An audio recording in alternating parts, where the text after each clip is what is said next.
One of the things that I love teaching leaders about is how to give constructive feedback. It's one of the things that probably causes the most difficulty for many of the leaders that I coach.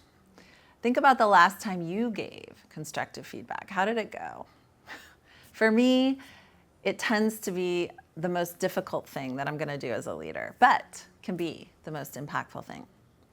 Today we're going to introduce a tool called SBI. It stands for Situation, Behavior, Impact.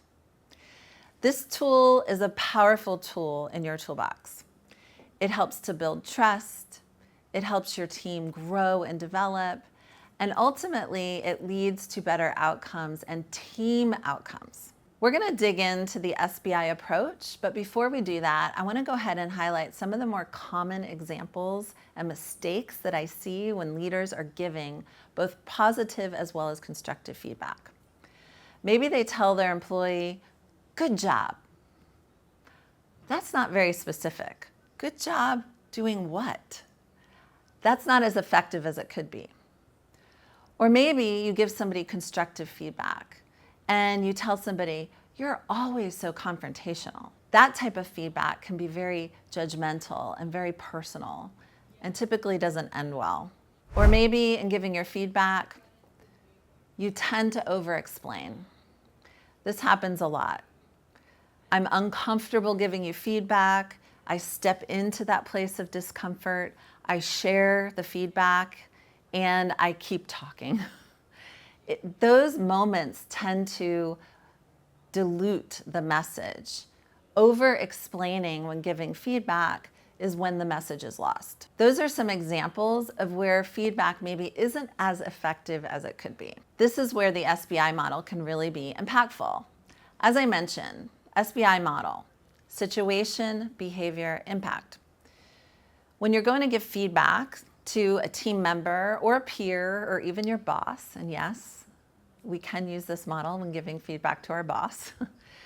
We start with the S, situation. Go ahead and describe the scenario or the situation where you observed the behavior. Next, the B in the model stands for behavior. You're going to describe the observable behavior that you witnessed in that person. And it could be something physical, it could be something in what they said, it could be in their tone. Go ahead and describe that behavior that occurred.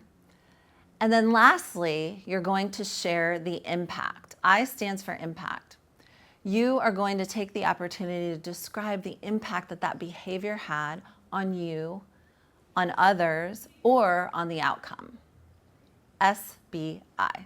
So you can start to see in this model how using this approach really simplifies the opportunity to give feedback, keeps it factual, it removes the emotion, it removes the judgment, and by describing the impact, which is the most powerful part of this model, describing the impact gives people an opportunity to really see what effect they had in how they showed up. Remember, this is about being productive, not personal.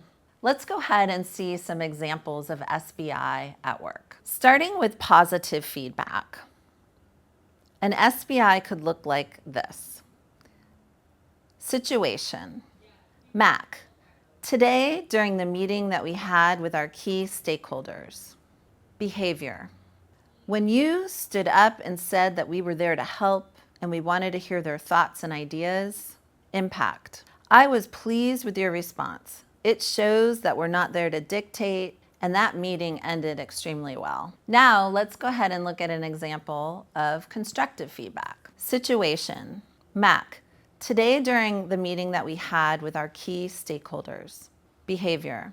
When you said that there was no way that you would back down from your position and they just had to accept that fact. Impact. I was taken aback and disappointed in your response. The meeting ended because no one else was willing to re-engage in the discussion. This is a serious setback. So hopefully you can see how this SBI model can really help you, both positive and negative feedback. I want to go ahead and share some tricks with you because these have helped me in training on this model and helped me in using this model too. First, avoid generalities. You can see as I described the situation in our example, I specifically shared today in our meeting with our key stakeholders. That was instead of saying something like, oh, last week this happened. We want to get very specific and avoid generalities. The second tip for you is to keep to the facts. Stay away from opinions or judgments. Instead of saying something like, you were rude, you might say something like, you interrupted me when. We're sharing the observable behavior and we're keeping to the facts. And then the third tip and trick for SBI, share your true feelings. For many of us as leaders, we steer away from sharing our feelings. We don't want to bring that into the mix and put any attention on us. But the reality is there's a big opportunity for us to actually share the impact that that behavior had. And if it had an impact on you, share it. So you might say something like, I felt frustrated when you interrupted me because it broke my train of thought. You're sharing the impact that it had on you. You can also share the impact that it had on the team or the outcome of the project itself. One more tip I would leave you with, this is a little bit of a bonus. Once you deliver that SBI, you describe the situation, you describe the behavior and the impact, be quiet. Don't say anything else. Again, we tend to over-explain. When we get nervous especially, the idea here is that you just are quiet. You let the feedback set in. You let the person really digest and process what you've shared. From there, you can take the next steps. Maybe they engage with you and they're thankful that you gave them that feedback.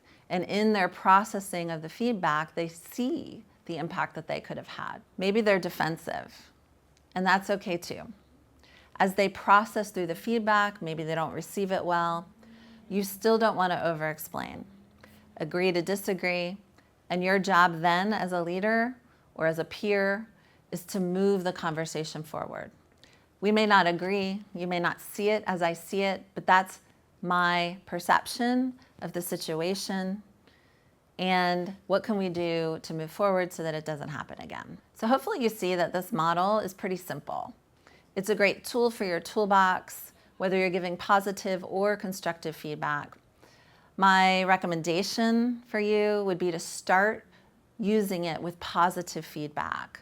Start using it in a positive way so that you can build the muscle and get some practice using the tool, maybe before you move toward constructive feedback. Whether you're delivering positive or constructive feedback, remember how you deliver the message is really what makes the difference.